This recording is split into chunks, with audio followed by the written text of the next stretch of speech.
terima kasih sudah mampir, sudah nonton YouTube channel ini, Viola Tarot.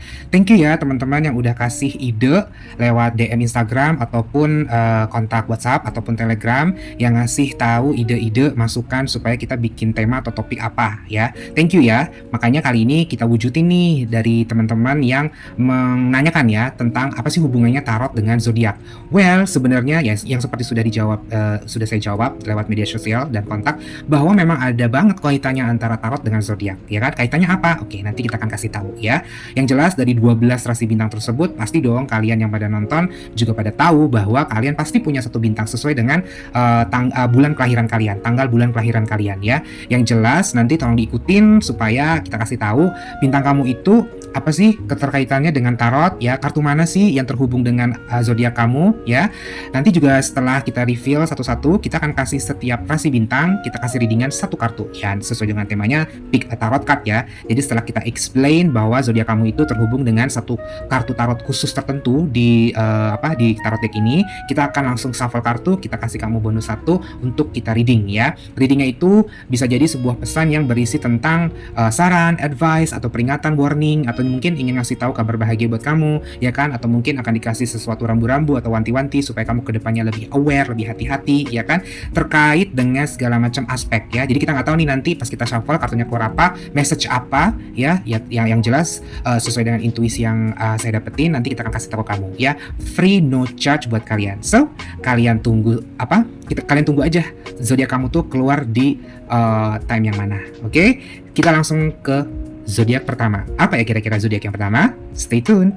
Oke, untuk rasi bintang atau zodiak yang pertama itu adalah Aries. Ya, siapa di sini yang bintangnya Aries? Silahkan komen ya. Oke, sebenarnya apa sih kartu yang mana sih? Kartu tertentu mana yang ada di dalam tarot deck itu yang terhubung atau terkait yang punya karakteristik yang sama dengan Aries? Well, kartu itu adalah The Emperor. Kalau kamu lihat di sini, The Emperor itu adalah seperti artinya adalah The Emperor itu adalah raja ya. Kamu tahu sendiri Aries itu memiliki karakteristik yang sama dengan The Emperor atau raja. Kalau kamu lihat di sini, gambar kartunya adalah seorang laki-laki yang berumur ya. Kelihatan bahwa kalau berumur itu kan berarti dia punya pengetahuan yang luas ya, berwibawa. Kalian lihat deh di sini dia punya mahkota, kemudian juga dia memegang sesuatu yang glowing warna emas, dan juga dia punya tongkat ya, dan juga punya jubah yang jubah kebesaran ya, bukan ukurannya besar ya. Tahu sendiri bahwa raja itu adalah yang mengatur, yang mengepalai sebuah kerajaan ya. Dia akan melakukan apapun yang harus dikerjakan, yang harus ditempuh, yang harus dijalani supaya kerajaannya itu langgeng berjaya selama-lamanya. Ya nggak sih? Nah, sekarang apa sih hubungannya dengan kartu Aries? Dengan bintang zodiak Aries? Ya, karena The Emperor ini memiliki karakteristik yang seperti I am gitu loh. Jadi kalau dalam bahasa Inggris itu I am, saya adalah, saya dan saya. Karena seorang raja itu pasti akan selalu take control ya, mengendalikan. Dia nggak mau diatur, dia nggak mau dikendalikan ya. Sama seperti Aries, The Emperor itu adalah seorang raja yang ada dia mengatur, dia yang mengendalikan, nggak mau dia dikendalikan oleh orang ya. Dia punya prinsip yang bisa membuat dirinya maju dan kerajaannya maju, berkembang ya, dan bertumbuh. Sama halnya dengan Aries itu juga nggak pernah takut ya yang namanya untuk berkonflik ya. Selama itu demi untuk mempertahankan kewibawaannya, tahtanya, dia akan melakukan apapun yang harus dilakukan ya. Jadi kalau misalkan ada yang bilang Aries itu keras kepala, bebel, nggak bisa dinasehatin, well itu ada benarnya, cuman dalam rangka atau dalam hal sesuatu yang positif, yaitu dia mempertahankan harga dirinya, dia mempertahankan kewibawaannya. Karena apa? Dia tuh nggak mau diatur, bukan berarti dia itu selengean atau misalkan dia berandalan, no. Karena dia punya prinsipnya itu bagus. Prinsipnya itu apa? Dia ingin menjadi kuat, dia ingin menjadi bertumbuh, berkembang yang pesat. Karena dia itu sudah punya prinsip, sudah punya pikiran yang sangat bagus gitu loh. Ya tahu sendiri seorang emperor, seorang raja, bagaimana mungkin kalau dia tidak punya wawasan yang kuat, mental baja, ketekunan, keuletan, kepintaran, kecerdasan, sehingga sebuah kerajaan bisa dia bangun. Bener gak sih? Bener gak Aries? Oke, kalau gitu kita akan reading Aries ya. Kita shuffle kartu tarotnya. Pesan apa sih yang mau dikasih universe buat kamu ya? Kita nggak tahu. Kita coba aja buka satu kartu. Oke, kita ambil kartu nomor kita random aja paling tengah ya. Oke, kita buka, kartunya adalah Knight of Cups. Oke, saat ini universe itu ingin ngasih tahu kamu lewat perwakilan kartu tarot Knight of Cups ya. Cups itu sendiri berhubungan dengan emosional, lebih kepada cinta kasih, lebih kepada perasaan ya. Nah, sedangkan Knight itu, tahu sendiri Knight itu adalah seorang kesatria ya, dan dalam hubungannya dengan tarot card di sini dia punya karakter seperti teenagers atau seperti yang masih belia ya. Jadi dia itu punya semangat yang menggebu-gebu, dia masih ingin mencoba banyak hal, trial and error, dia nggak pernah patah semangat ya. Jadi pesan universe buat Aries kali ini adalah terus untuk maju, pantang menyerah ya. Walaupun misalkan kamu diliputi oleh sesuatu hal emosi yang kurang baik ya, kamu harus tetap menguatkan emosi kamu, mental kamu supaya goals atau tujuan yang kamu ingin capai tercapai. Oke, maksudnya terpenuhi ya kan, menjadi kejadian gitu ya. Universe ingin kamu tahu bahwa nggak ada hal yang nggak mungkin ya. Kamu sudah punya strong will, kamu sudah punya keinginan yang kuat, kamu sudah punya tekad baja. Apapun rintangannya, kali ini kamu harus maju terus ya. Walaupun kamu pelan tapi pasti ya. Kamu adalah seorang raja, kamu mengatur hidupmu sendiri, kamu nggak bisa diatur. Kalau gitu kamu harus tunjukin sama orang-orang bahwa saya tidak pantang menyerah, saya pantang mundur ya. Jadi semangat buat Aries, apapun yang terjadi, we support you. Oke? Itu adalah untuk reading Aries. Next, rasi bintang apa ya yang kita akan bahas? Stay tune. Oke, rasi bintang zodiak yang berikutnya adalah, ayo apa?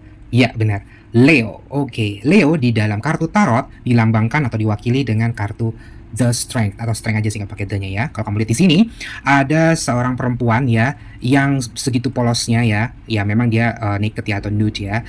Dia memakai bawahan warna putih, di mana putih itu adalah murni ya, pureness ya. Tapi anehnya, menariknya adalah dia bisa untuk mengelus-ngelus kepalanya singa. Kamu tahu sendiri singa kan, si raja hutan kan. Singa itu segitu galaknya, sangarnya segitu, wah pokoknya brutal banget. Kok bisa dia elus kepalanya kalau nggak sudah ditaklukkan, benar nggak? Di atas kepalanya perempuan ini juga ada yang namanya infinite mark. Ini adalah tidak terhingga. Bisa jadi dia punya pikiran tidak terhingga, nanti kita akan kasih tahu ya. Yang jelas Leo itu diwakili dengan kartu tarot Strength ya. Kenapa bisa dibilang mewakili Leo ya, kartu Strength ini? Ya karena kartu Strength ini itu memiliki arti kreativitas yang tidak terbatas gitu loh ya, sesuai dengan infinite marknya di atas kepalanya dia itu ya. Dia itu tuh punya tingkat kreativitas tuh yang waduh di luar kebiasaan deh ya, dan tingkat kreativitasnya itu tuh bagus-bagus gitu loh. Jadi nggak jarang loh kita tahu bahwa orang-orang yang berkecimpung di bidang art ya, yang punya cita rasa seni yang tinggi itu biasanya orang-orang Leo gitu, karena mereka memang menyenangi art atau seni ya. Mereka juga punya kreativitas dalam bentuk bersiasat, berstrategi ya. Makanya kenapa Leo itu disebut sebagai atau singa itu disebut sebagai rajanya hutan, rajanya rimba ya. Selain itu Leo juga itu sama seperti Strength, dia mencerminkan tentang loyalitas atau kesetiaan ya. Jadi tuh kesetiaan tuh memang mahal dan langka ya. Jadi tuh Leo itu tuh sangat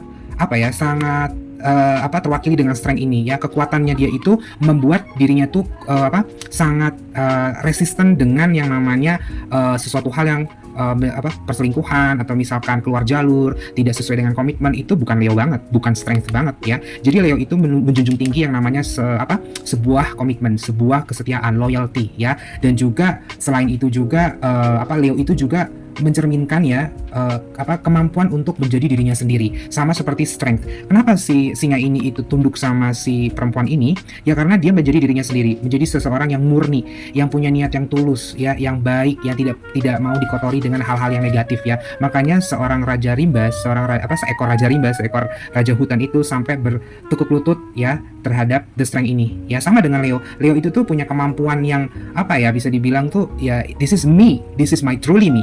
You like it or not, ya this is me. You can leave me or not if you don't like me. If you like me, you can stay. If you don't like me, you can go away. Jadi kayak kalau seorang Leo itu punya pandangan bahwa ya inilah saya. Kalau kamu nggak suka saya, ya silahkan pergi. Kalau kamu suka sama saya, ya kamu stay di sini. Dan saya akan stay buat kamu, saya akan setia sama kamu. Bener gak sih Leo? Ya kan? Nah jadi Leo itu mencerminkan tentang kesetiaan, seperti halnya kartu Strength ini, kesetiaan, kemudian kreativitas sampai ke tingkat yang paling tinggi, ya kan? Terus juga kemampuan dia untuk menjadi dirinya sendiri banget gitu loh, ya kan? Nggak bisa dia itu menipu atau memplagiat menjadi orang lain ya. Maksudnya tuh dia itu ya akan menjadi dirinya sendiri, mau di dalam kondisi atau situasi seperti apapun ya Leo adalah Leo, ya kan? Seperti halnya Strength ini ya kan, seekor singa ya akan tetap jadi raja hutan. Mau dia misalkan ke sungai, dia mau ke bukit, dia mau ke gunung, dia mau ke perkotaan, mau ke perkampungan, ya dia tetap akan seekor rajanya hutan, ya kan? Rajanya para binatang, dia yang berkuasa gitu loh. Ya, jadi itulah Leo. Ya, diwakilkan dengan kartu Strength di dalam tarot. Jadi kalau misalkan di dalam reading tarot keluar kartu Strength, ya udahlah, pasti yang cakep-cakep aja yang keluar. Pasti tentang komitmen, pasti tentang loyalitas. Loyalitas itu nggak selalu hanya kepada relationship berpacaran atau hubungan percintaan ya, tapi komitmen dia kepada misalkan perusahaan perusahaan dia, pekerjaan dia, persahabatan dia. Makanya jarang loh kita dengar seorang Leo itu tuh menjadi provokator dalam sebuah pertemanan. Pasti dia itu yang pasti akan ngasih tahu ke teman-temannya ya bahwa gak boleh begini, gak boleh begitu, lu salah, lu bener. Ya nggak sih? Ya nggak sih? Ya apa enggak? Oke Leo, kalau memang ini benar seperti kamu bilang, ini adalah kamu, komen ya. Oke, kita akan ke berikutnya, kita akan pick a card ya, pick a tarot card. Kita akan shuffle kartunya. Kita akan minta universe untuk kasih tahu ke kamu yang punya langsung keluar kartunya. Oke, universe atau semesta itu ini ngasih tahu kamu dengan perwakilan kartu The Fool. Oke, The Fool ini kartu yang bagus ya, karena The Fool ini adalah starting point. Jadi apapun kalian para Leo ya saat ini sedang alami, sedang kalian jalani, starting point kamu itu sudah ada di depan mata ya. Kamu mempunyai bekal potensi ya yang baik ya. Kamu sudah punya modal untuk melakukan sesuatu hal yang bagus ya. Hanya saja universe ingin kasih tahu kamu, jangan polos-polos amat jadi orang, jangan segitu innocentnya jadi orang. Kadang kamu juga perlu untuk mendengarkan nasihat dari orang terdekat kamu, orang yang sayang sama kamu. Bisa jadi keluarga, bisa jadi pasangan kamu, bisa jadi bestie kamu ya. Seperti halnya seekor anjing yang ada di kartu ini. Dia itu sebenarnya teman perjalanannya si The Fool ini, si manusia ini ya. Dia ingin ngasih tahu bahwa kamu tuh lagi di tepi jurang loh. Saya nggak mau ikutan terjun seperti kamu. Kamu harus lebih baik hati-hati ya. Nah, jadi pesannya itu adalah hati-hati dalam apapun yang ingin kamu kerjakan atau putuskan ya. Pikirkan dengan matang-matang, karena kamu ini tuh lagi lugu-lugunya gitu loh. Kamu tuh percaya dirinya tuh tinggi banget saat ini ya kan. Jadi kamu mau ngerjain apa, atau lagi ada project apa, atau kamu sedang dapat mandat apa ya kan, kerjakanlah dengan perhitungan yang cermat ya. Jadi jangan asal ngelakuin aja gimana ntar, nggak bisa ya. Jadi universe ingin kamu tuh melakukan kalkulasi, melakukan perhitungan. Jadi diharapkan kalau kamu sudah melaksanakan keputusan itu, kalaupun misalkan ada pengecualian itu nggak akan bergeser dari perhitungan ya. Jadi kamu nggak akan kaget akan hal-hal yang tidak terduga. Bahkan hal-hal tak terduga itu pun seorang Leo itu sudah memprediksi. Bener nggak sih Leo? Ya kan? Nah jadi kartu ini pas banget. Jadi apapun yang terjadi sama kamu saat ini, hati-hati, penuh perhitungan, harus cermat ya, jangan polos-polos amat, jangan segitu innocentnya. Ingat, ada orang-orang support system kamu, dengarkanlah kata-kata atau nasihat yang bagus buat kamu, karena kamu nggak bisa hidup sendiri, oke? Apalagi tujuan kamu atau hal yang ingin kamu lakukan itu untuk tidak hanya menyenangkan diri kamu, tapi ternyata kamu juga punya niat untuk membahagiakan atau menyenangkan orang-orang terdekat kamu yang kamu sayangi, kamu kasihi. Oh, so sweet ya sih? Oke, itu dia pesan reading untuk zodiak Leo. Kira-kira next zodiak apa ya? Stay tune. Baiklah, sekarang kita next zodiak. Oke, kira-kira zodiak apa ya? Ya, betul. Kali ini kita akan kupas tentang zodiak Sagittarius. Ayo, siapa di sini yang Sagittarius? Silahkan komen ya di bawah. Oke, di kartu tarot Sagittarius itu digambarkan atau identik dengan kartu Temperance ya. Kalau kamu lihat di sini gambarnya, wah cantik banget nih ya. Ini sesosok malaikat ya, yang sayapnya tuh lihat bling-bling golden ya. Cantik banget kan dia. Coba lihat pakaiannya bagus ya kan, mukanya juga sayu-sayu gimana gitu. Tapi dia sedang memegang sebuah sebuah cawan gitu yang berisi air ya, dan di sini ada bunga. Jadi dilambangkan, kamu tahu sendiri kan, malaikat itu selalu hal-hal yang baik, selalu hal-hal yang positif. Begitu juga dengan Sagittarius, dia identik sekali dengan Temperance, karena Temperance ini mengindikasikan tentang pergerakan, tentang perpindahan, tentang berangan-angan, tentang keinginan ya kan. Tapi juga maksudnya itu nggak selalu tentang hal-hal fisikal, nggak selalu hal-hal yang material ya, tetapi juga bisa jadi tentang hal-hal yang spiritual ya. Dan kamu tahu sendiri bahwa orang-orang yang lekat dengan spiritualitas itu biasanya orang-orang yang tenang, orang-orang yang pandai sekali memonitor, pandai sekali mengamati ya kan. Orang-orang yang maksudnya tuh tidak pernah betah di satu tempat gitu loh, tapi dalam tujuan yang baik ya. Tapi bukan berarti dia maksudnya orangnya bosenan ya, tapi maksudnya tuh dia tuh selalu ingin bergerak ke arah yang lebih baik. Hari ini saya di posisi A ya kan, saya ingin bergerak ke posisi berikutnya yang lebih baik, yang lebih menguntungkan. Ya itulah seorang Sagittarius, benar nggak sih? Yang diwakilkan oleh Temperance, karena Temperance itu tuh tentang wandering, moving, movement ya, nggak selalu tentang hal-hal yang berbau dengan materialitas ya, maksudnya yang uang gitu, nggak juga, tapi lebih kepada kenyamanan, keberlangsungan hidup yang baik ya kan, kelanggengan yang lestari gitu ya, yang juga dia itu berpikiran dengan nggak cuma tentang nafsu ya, atau tentang keinginan duniawi, tapi lebih ke ketenangan batin ya kan, keselarasan dalam dinamika kehidupan, baik itu dalam berpasangan, baik itu dalam pekerjaan, dalam keluarga, pertemanan, semuanya tuh dia tuh seperti hanya dilambangkan temperance, dia tuh pengen semuanya seimbang gitu loh. Semua tuh ada porsinya, semua ada tempatnya gitu kan. Dan juga Sagittarius dan temperance ini memiliki kesamaan, yaitu tentang menciptakan sebuah apa ya, keselarasan ya, sebuah apa ya, seimbang gitu loh. Jadi kalau misalkan you give me something, you can take something gitu loh. Jadi kayak take and give ya kan. Dia nggak punya prinsip kayak give take gitu loh. Tapi dia bukan meminta, tapi ya lu sadar aja sendiri ya kan, atas kesadaran diri sendiri ya kan. Kalau misalkan kamu ya kan, kamu sering memberi sesuatu ya kan. Seseorang Sagittarius tuh sering diberikan sesuatu. Harusnya Sagittarius yang normal itu dia tahu dia akan mengembalikannya ya dengan dengan jumlah atau nilai yang sama gitu loh, kalau bisa lebih gitu loh. Karena ini semua tentang temperance. Kenapa? Karena temperance itu tidak pernah mau hutang budi ya kan. Dia juga nggak pernah minta ya kan. Ya kasarnya ya, kayak misalkan ya lu ngasih ke gue kan, gue nggak pernah minta, tapi someday gue akan membalasnya. Itulah temperance. Jadi dia pengen seimbang. Dia nggak mau tuh orang tuh banyak mupuk budi sama dia. Kayak misalkan, kenapa? Dia tuh punya prinsip bahwa karena saya nggak pernah minta ya, jadi kamu tuh nggak punya kewajiban untuk nagih saya gitu. Jadi temperance itu tuh orang yang fair sebenarnya. Orang yang ya fair, gimana ya, fair itu tuh yang fair itu ya, apa yang kita kasih ya itu yang akan kita terima. Jadi seperti prinsip kayak apa yang kita tabur itu yang akan kita tuai gitu loh ya kan. Jadi makanya di sini tentang balance sebenarnya. Nah makanya kita nggak boleh macam-macam sama orang Sagittarius. Kenapa? Karena orang Sagittarius itu tuh dia tuh jarang loh dia minta sesuatu ya. Mungkin dikasih sinyal-sinyal ya, kita nggak bisa nyalahin kalau misalkan dia nggak pernah minta, tiba-tiba orang pada minta, pengen apa, pada ngasih apa ya. Ngasih itu kan nggak selalu materialistis ya, misalkan nyamanan, misalkan waktu, atau ya bisa jadi uang juga atau barang-barang, kita nggak tahu ya. Tapi temperance ini tuh nggak pernah punya prinsip minta dong, bagi dong, nggak pernah kayak gitu. Dia nggak punya prinsip kayak begitu. Kalaupun misalkan dia apa dalam standar kecukupan yang sangat minimum, dia tuh paling pantang yang namanya minta-minta ya kan. Ya kalau orang mau ngasih ya alhamdulillah, nggak ngasih ya gue nggak maksa, gue nggak minta juga gitu loh. Nah jadi dia tuh karena apa, dia tuh punya prinsip ya, Sagittarius itu punya prinsip yang sama dengan temperance. Dimana adalah dia tuh punya passion untuk meng-create yang namanya tuh synchronicity ya kan. Jadi tuh dia tuh pengen banget tuh selaras dengan apapun. Dia tuh nggak suka sama hal-hal yang nggak selaras. Jadi kayak misalnya gini, gue cuma bisa ngasih lo 50 ya kan, gue nggak pernah berekspektasi lo ngasih gue 50 atau lebih ya kan. Tapi dia akan komen dalam dirinya sendiri tanpa dia tuh ngasih tahu ya kan. Ya ternyata gue ngasih lo 50, lo nggak ngasih gue 50, ya kamu tuh kayak punya prinsip ya, cukup tahu aja deh. Nah kamu akan mundur perlahan. Bener nggak sih Sagittarius? Yang jelas tuh Sagittarius itu sangat tinggi, atau temperance ini sangat tinggi taste of fairness-nya, atau rasa fairnya itu tinggi banget gitu loh ya. Dia tidak pernah tidak mau membebani siapapun gitu loh. Jadi ya kalau ada orang yang punya bintang zodiak Sagittarius ini, bisa nih kamu lihat nih di kartu temperance ini ya kan. Nah oke, dari temperance itu seperti itu ya. Gimana nih Sagittarius? Ada yang bener nggak? Oke, sekarang kita akan kasih reading untuk teman-teman yang berzodiak Sagittarius. Oke, apa sih kira-kira pesan universe yang mau dikasih buat kamu kali ini? Oke, kita pick up card, kita ambil kartu yang paling atas deh ya. Oke, kita coba lihat. Oh, The Hermit, ya kan, The Hermit. Oke, The Hermit itu adalah seorang ketua yang bijaksana, yang punya wawasan ilmu yang wah luar biasa deh, ya kan. Tapi pembawaannya dia tenang, dia nggak pernah sombong. Nah, kalau kartu ini keluar ya, ini kan universe mau ngasih tahu ke kamu nih para Sagitarian ya. Apapun yang sedang kamu lalui saat ini, apa yang kamu alami saat ini ya, coba kamu pakai intuisi kamu untuk melihat ke dalam diri kamu. Kamu tuh sudah tahu sebenarnya jawabannya apa ya kan.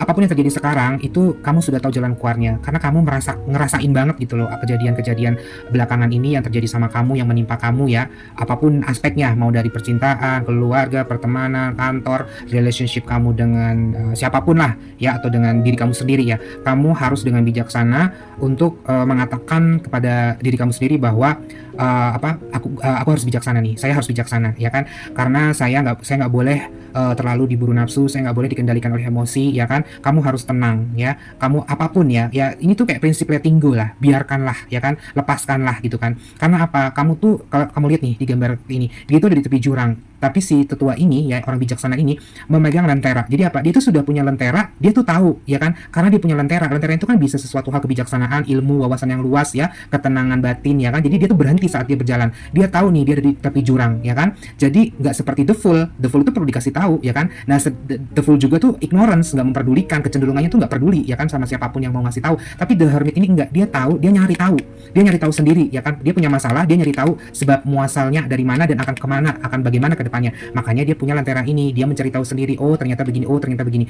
Jadi kalau the hermit ini keluar, para Sagitarian, kamu harus tahu kapan waktunya berhenti, kapan kamu waktunya stop ya kan? Karena kalau kamu lanjutkan, kamu ngikutin emosi kamu akan masuk ke tepi jurang, ya. Apa yang harus dilepaskan, lepaskan.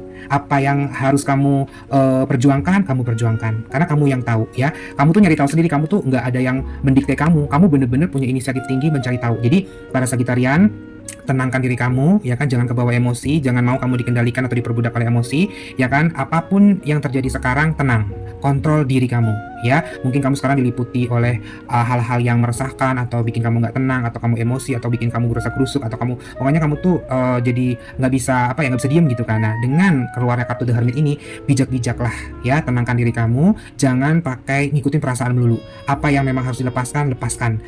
Karena apa? Kalau kamu tuh selalu mengikuti ego kamu, ini jurang nih, ya. Untungnya kamu tuh nggak sebodoh itu, nggak selugu itu, nggak sepolos si The Fool, ya. Kamu sudah cukup punya banyak wawasan, kamu juga bisa mencari tahu sendiri, oke? Jadi buat Sagitarian, ya, kalau mungkin dalam situasi yang kurang menguntungkan, ikut prihatin, tapi kartu ini menginformasikan kamu cukup bijaksana, kamu tahu apa yang harus kamu lakukan, oke? Gitu aja kali ya Sagitarian. Oke, thank you Sagitarian. Semoga kamu bacaan reading kamu ini resonate kali ini, ya. Oke, next kita punya zodiak apa? Stay tune. Oke, terima kasih masih stay tune di sini di channel YouTube Viola Tarot. Oke, next zodiak yang akan kita kupas adalah Cancer. Yes, Cancer. Oke. Cancer itu di tarot itu dilambangkan dengan kartu The Chariot, ya. The Chariot. Kalau kamu lihat di sini ada seorang pria, ya, pemuda yang membawa tongkat yang dia mengendarai 2 ekor singa. Ya, sebenarnya singa tapi berkepala manusia. Kalau kalian ingat, ini kan seperti di sejarah Mesir kan ada Sphinx, ya. Jadi kayak manusia yang singa yang berkepala manusia. Nah, inilah The Chariot, ya. The Chariot itu dia memegang tongkat itu kan wands. Wands itu adalah wheel, keinginan. Oke. Sebenarnya apa sih hubungannya Cancer sama The Chariot, ya? Karena karakteristiknya sama, ya. Kalau kita kupas, ya, Cancer itu karakteristik yang sama dengan Chariot itu adalah karena dia itu tipe yang menyeting batasan. Jadi setting boundaries. Jadi tuh dia kalau akan hal apapun dia tuh punya pakemnya, dia punya parameternya, segini, segini, dan segini. Ya, bukan maksudnya tentang menjatahi sesuatu, bukan, tapi dia itu tahu batasannya. Limit untuk ini begini, batasan untuk ini begitu, ya kan? Dan juga dia itu tuh sangat menjunjung tinggi yang namanya batasan, ya, live of boundaries. Jadi tuh prinsip hidupnya dia itu adalah hidup itu tuh segala hal tentang batasan, ada batasnya, segala hal ada batasnya. Ya kan, kita cuman dengarnya sabar itu ada batasnya, ternyata nggak cuma sabar yang ada batasnya, ya kan? Segala hal ada batasannya. Seperti kita berkorban buat orang ada batasannya, kita mau makan ada batasannya, kita mau bersenang-senang ada batasannya, ya. Biasanya Cancer yang normal kayak gitu. Karena seorang The Chariot itu seperti itu. Dan juga tuh Chariot itu sama seperti Cancer, di mana dia itu tuh pelindung sebenarnya, sesosok pelindung. Jadi tuh dia pelindung keluarga, pelindung pertemanan, pelindung komunitas, pelindung institusi. Pokoknya dia tuh seperti pelindung gitu, seperti penasehat, ya kan. Tapi lebih ke memprotek. Jadi kayak dia tuh yang membangun tembok gitu loh. Jadi tuh dia tuh menyeting sebuah batasan, sebuah wall, sebuah dinding, ya. Jadi Cancer itu tuh cara memproteksi atau mempertahankan dirinya itu seperti itu. Kalau kamu tahu kan, Cancer itu kan dilambangkan dengan seekor kepiting, ya. Tahu sendiri kepiting itu kan dia punya cangkang yang keras untuk melindungi organ-organ di dalamnya yang lunak-lunak, ya kan. Beda dengan manusia, dengan singa, ya kan. Dia di luarnya kulit, dalamnya tulang. Nah, kalau ini beda.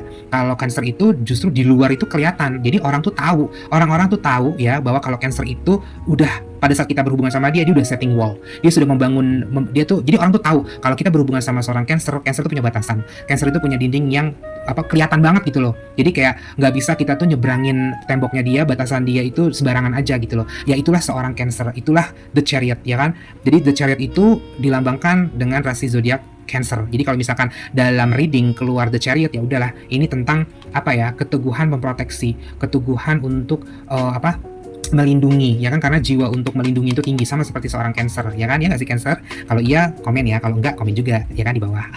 Nah, Cancer itu penyayang sebenarnya, seperti halnya The Chariot. Jadi tuh The Chariot itu lekat dengan namanya movement juga, pergerakan juga. Jadi tuh dia tuh nggak pernah mau stay di satu tempat, ya. Bisa dibilang seekor Cancer dan seorang The Chariot itu, ya, nggak asing dengan kata bosen, ya. Nah, itulah kelemahannya dia. Ya, maaf kalau misalkan ternyata nggak relate, nggak resonate, ya. Tapi memang kenyataannya mereka tuh suka bosenan. Nah, bosenan itu kadang bisa membahayakan, ya kan. Nah, jadi The Chariot itu bagusnya dia tuh pelindung, tapi juga dia suka bosenan, ya kan.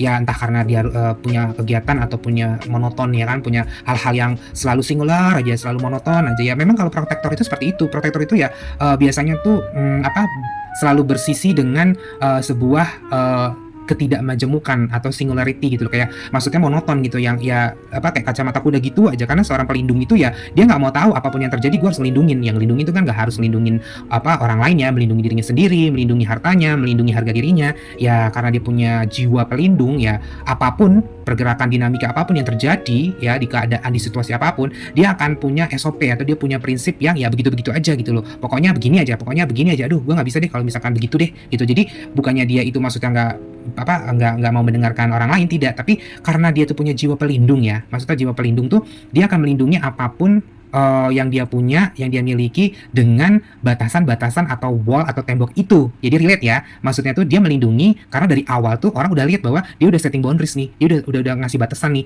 Jangan keluar jalur ya karena begini begini begini gitu loh. Jadi itulah seorang Cancer yang dilambangkan di tarot itu The Chariot. Oke? Sekarang kita akan lihat readingan untuk Cancer nih. Kita shuffle dulu kartunya. Kira-kira pesan universe apa ya yang mau dikasih tahu buat teman-teman yang berzodiak Cancer. Oke, kita random aja, kita ambil kartu yang di sini di tengah. Oke, keluar kartu yang namanya The Tower. Oh my god. Oke, The Tower ini kalau kamu lihat di sini kan ada suatu menara yang seperti meledak gitu ya. Terus ada orang yang dari dalam dari jendela ini keluar ya kan. Di sini ada kayak bara api segala macam. Well, the Tower itu ya wajar sih kalau orang yang melihat The Tower ini pasti wah sesuatu nggak yang bagus ya pasti ya gitu kan.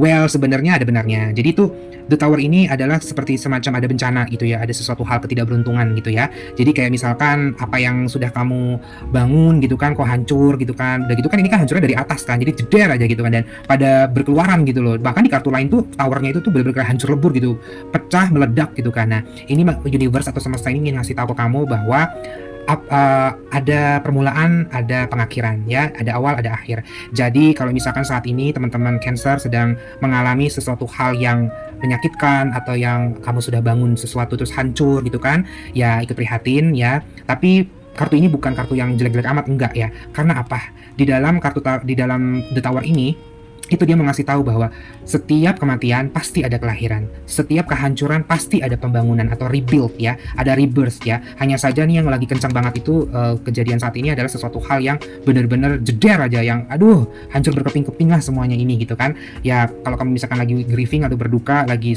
lagi sedih, lagi merasa kayak yang aduh pokoknya nggak enak banget gitu kan, ya kamu harus pintar-pintar untuk menenangkan diri kamu. Percayalah bahwa setelah ini pasti akan ada hal yang baru yang lebih indah ya. Jadi kamu memang kalau harus, ya memang kejadian ini harus terjadi, jadi ya mau nggak mau kamu harus terima karena tidak ada sesuatu hal yang menjadi kebetulan. Jadi lebih baik daripada kamu meratapi nasib, kenapa begini, mungkin relationship kamu berakhir, kemudian mungkin keuangan kamu marit-marit atau pertemanan kamu tuh nggak ada siapapun yang menolong kamu.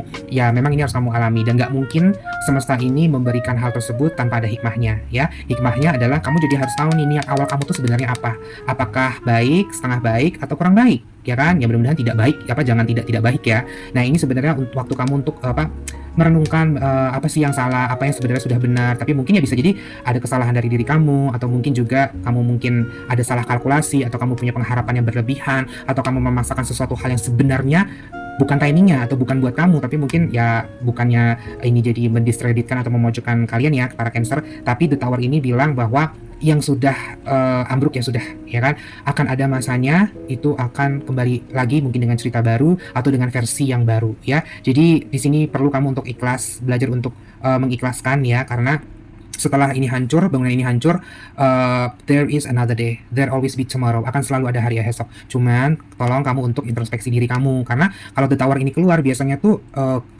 penyebabnya itu bukan dari eksternal ya, maksudnya persentasenya tuh lebih besar di faktor internal ya kan. Coba deh kamu renungi, sebenarnya ya berawal dari niat kamu udah baik atau betul ya kan. Ya gimana ya, maksudnya coba deh kamu pintar-pintar untuk monolog atau berbicara sama diri kamu sendiri. Cobalah kamu bikin conversation 4 mata, percakapan 4 mata aja sama diri kamu sendiri. Kamu renungi apa sih sebenarnya yang sebenarnya tuh udah benar, tapi kok ini bisa begini ya kan. Apakah saya salah, apakah saya kurang sabar, apakah saya terlalu gerusa-gerusu, apakah saya terlalu berpengharapan tinggi atau bagaimana. Terus juga sebenarnya The Tower ini kan dalam kamu nih ya, The Tower ini saat pembangunan ya kan, pembangunan itu kan pasti dari bawah dulu, nggak mungkin langsung dari atas dulu. Membangunnya menara ini pasti dari bawah dulu, bikin pondasi, kemudian ini kemudian itu. Hanya saja ini tuh dia tuh pecahnya itu dari atas dulu kemudian ke bawah ya kan. berarti ini sebenarnya ada yang salah.